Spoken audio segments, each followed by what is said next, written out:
Nesse vídeo eu vou apresentar os 10 modelos mais vendidos nessa categoria, tá? Eu vou utilizar números aqui do Denatran de modelos emplacados em 2025 e 2026, emplacados e fabricados em 2025 e 2026. Em 10º lugar temos o Aircross na versão Fio, que é uma versão de 5 lugares do SUV compacto da Citroën. É um modelo nacional, feito lá no Rio de Janeiro, com a mesma mecânica da Strada Ultra, ou seja, um motor 1.0 turbo de 3 cilindros e um câmbio automático CVT Aisin, basicamente o mesmo do Corolla da geração 11. Então, um câmbio bastante confiável para um carro de passeio e uma mecânica também já consolidada, tá? Tá em vários carros da Fiat, da Citroën e da Peugeot e em breve no novíssimo Jeep Avenger, que será fabricado na mesma fábrica desse Aircross e utiliza inclusive a mesma plataforma que ele, ou seja, esse novo Aircross antecipa a plataforma do lançamento da Jeep.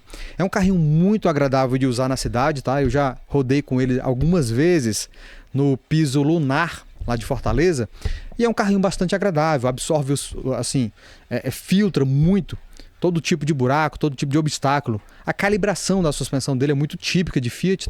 A Citroën, para quem não sabe, faz parte do grupo Stellantis, que tem a Fiat como a principal marca.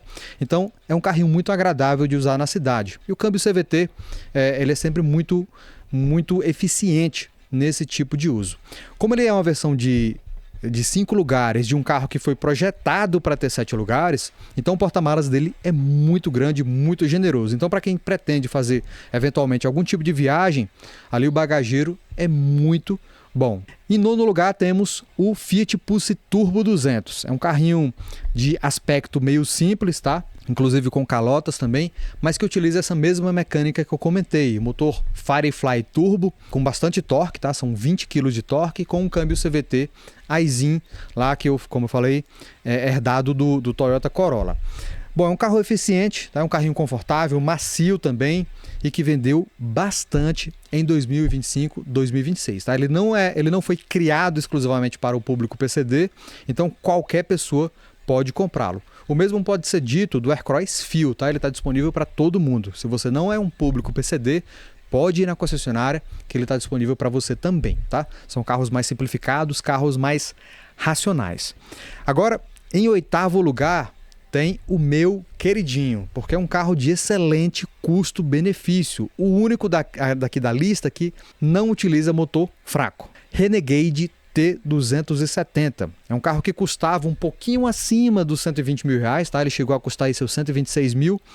Porém, é um carro mais espaçoso, é um carro com motor 1.3 turbo de 180 cavalos e um câmbio automático de 6 marchas. Ele não tem um CVT, que eu particularmente prefiro. Eu prefiro o câmbio automático convencional, inclusive fornecido pelo mesmo fabricante, Aisin também, tá? O mesmo fornecedor do CVT dos demais modelos. É um carro feito lá em Pernambuco, utiliza a mesma plataforma da Toro, do Compass e que é um sucesso de vendas há 10 anos. O carro está envelhecido, talvez em alguns aspectos, mas continua sendo um carro super confortável, com suspensão independente nos 2 eixos. Tem a questão da potência do motor. O porta-malas não é grande coisa, mas satisfaz a uma família, tá? O espaço no banco traseiro também é bom. Então é um carrinho bem interessante, com faróis e lanterna de LED, rodas de liga. Recomendo bastante. Eu vou deixar o review dele no primeiro comentário fixado, caso você queira saber mais algumas informações. Mas esse carro, ele foi atualizado recentemente. Recebeu alguns detalhes novo painel. Assim que ele estiver disponibilizado na concessionária, eu vou fazer um review para mostrá-lo aqui. Bom, logo acima dele, em 7º lugar, temos um chinês, o Chery Tiggo 5X, um carro que vendeu bastante em 2025 e 2026 devido ao custo-benefício. É um carro que tem uma presença muito mais interessante do que os demais modelos, porque ele é bem completinho, não parece um carro basicão. Tem roda bonita, faróis de LED, lanterna bonita e dentro da cabine também um pacote bem generoso, como convém a um carro importado da China. Ele foi lançado recentemente por R$ 119.990 na versão Sport, porém já está na faixa dos 127 mil. Então, fica totalmente fora da questão da isenção total de impostos. Tá?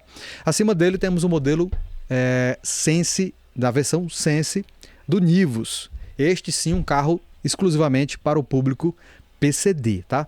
119.990, ele mantém o motor TSI 200 TSI dos demais modelos, tá? Então é um motor de até 128 cavalos, não é o motor 170 do Tera, então é um motor mais potente e com um câmbio automático melhor também. Então, por 120 mil entre ele e o Tera, eu prefiro, claro, o Nivo Sense devido a essa mecânica muito boa. Ele tem a calotinha, tá? A calotinha muito feia, mas tem maçanetas e retrovisores pintados, tem uma cabine ali com Volkswagen Play, controles no volante, então é um carro que traz um pacote de equipamentos justo, tá? E você pode até reclamar, plástico demais e tal, sim, mas a gente tem um carro que tem um radar na dianteira, ele não utiliza câmera, eu gosto de salientar isso porque as pessoas esquecem, tá? Então ele tem um radar que é muito melhor do que a câmera para frenagem autônoma, tem 6 airbags, então freio a disco nas 4 rodas, então é um carro bem interessante no quesito segurança. E é 5 estrelas também no Lat NCAP. Logo acima do Nivo Sense temos o Nissan Kicks Play ou Kite Active, na versão de 117.990, 118 mil reais. É um carro que é queridinho do mercado aí há 10 anos, tá? Mecânica tradicional, motor 1.6 de 4 cilindros com injeção indireta, ou seja, não precisa fazer descarbonização, não precisa se preocupar com turbina, não precisa se preocupar com gasolina batizada. É um carro muito tranquilo de manter. O câmbio é um automático CVT. Nessa versão é um carrinho bem simplificado, inclusive com calotas. Mas tem aquele conjuntinho muito barato de manter do Kicks, tá? É um carro super barato de manter, com pouquíssimos problemas crônicos. A suspensão dele é realmente um pouquinho mais frágil do que se espera, mas é super tranquilo de manter porque é tudo muito barato. É um carro que faz sucesso e o Kite, que eu avaliei recentemente, manterá essa posição no mercado. E em quarto lugar do nosso ranking de carros PCD mais vendidos, temos outra versão do Pulse, a Drive com motor 1.3 aspirado. Essa é interessante para quem quer uma mecânica simplificada, não deseja aquele torque todo da versão Turbo 200, se satisfaz com o motorzinho 1.3. E aqui vai o mesmo comentário que eu fiz para o Kicks. Nada de descarbonização, nada de turbina, nada de complexidade que encarece o custo de manutenção. Então, para quem pretende passar bastante tempo com o carro, para quem mora no interior, é uma pedida interessante. Vale dar uma avaliada no padrão de construção do carro e também na lista de equipamentos de série. Mas, no geral, é um carro interessante porque ele custa bem abaixo dos 120 mil, ali na faixa dos 114 a 116 mil, a depender da cor. E no nosso top 3, iniciando o top 3, temos o Chevrolet Tracker Turbo, para surpresa de todo mundo, né? Porque é um carro que foi vítima dessa polêmica da correia banhada, mas que continua vendendo bem. E a versão turbo do Tracker representa mais de 50% das vendas desse carro. Eu acho um pacote interessante porque ele sai de fábrica com rodas 17, com calotas que enganam todo mundo, tá? Inclusive eu me enganei a primeira vez que eu vi. São calotas muito bonitas que parecem roda. Tem maçanetas pintadas, tá? Chave presencial e botão de partida, que é um diferencial nessa categoria. E tem 6 airbags também, faróis e lanternas de LED e outros itens bem interessantes. Eu fiz um comparativo dele com a versão Sense do T-Cross. Eu vou deixar também o link no primeiro comentário fixado, caso você tenha essa dúvida, queira saber como é o carro, qual é a lista de equipamentos dele e se ele é tão bom quanto o T-Cross Sense, que tá, já a gente vai chegar nele, tá? Porque o próximo da nossa lista é o Fastback T200. É um carrão também que impressiona. É um carro que traz o motor turbo e o câmbio CVT lá daquele Aircross que eu falei e também do Fiat Pulse e do novo Jeep Avenger.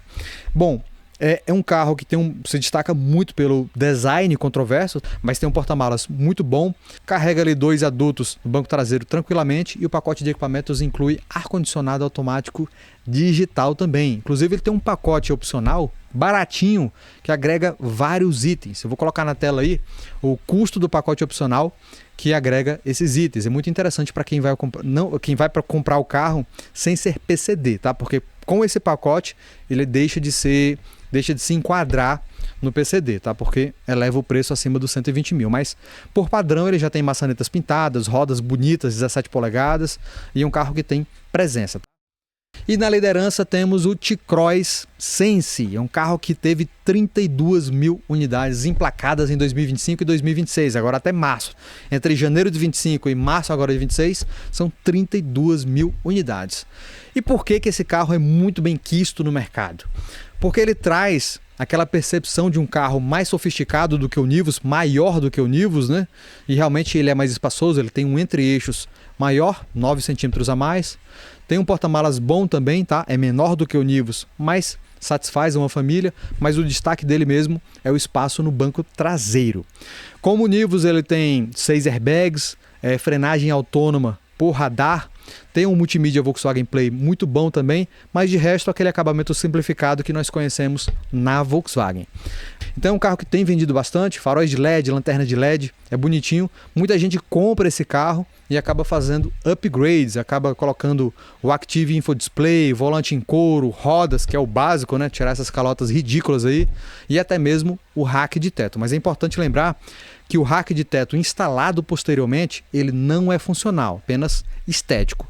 O T-Cross ele sai com rack de teto de fábrica capaz de suportar um peso até razoável, mas caso seja instalado posteriormente na versão Sense, ele é apenas estético. Mas é o carro PCD, o SUV compacto mais vendido no mercado. Então, essa é a lista. Quero saber agora qual seria a sua escolha. Qual desses 10 modelos de até R$120.000 você escolheria?